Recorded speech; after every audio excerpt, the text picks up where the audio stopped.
Zahra catering and wedding services, veg and non veg dishes. जी हाँ, अपनी दावतों को बनाइए यादगार जहरा कैटरिंग के संग।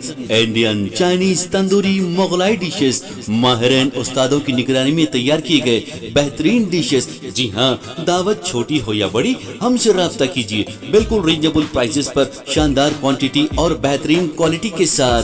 प्रोपराइटर सैयद नूरुद्दीन 9989858793।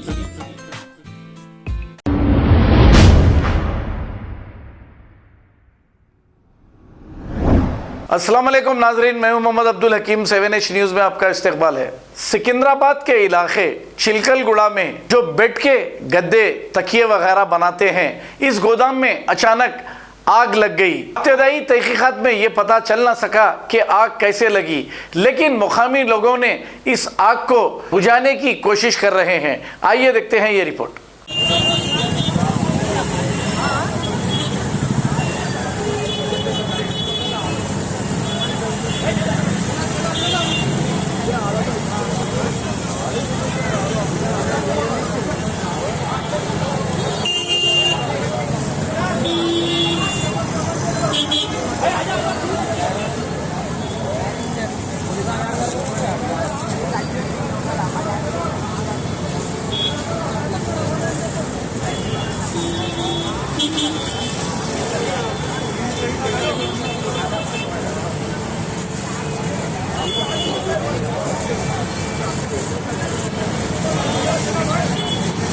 खबर है शहर की, खबर है गाँव की, खबर है सारी दुनिया की। 7H न्यूज़ पसंद आए तो लाइक कीजिए, शेयर कीजिए और सब्सक्राइब करना ना भूलें। 7H news.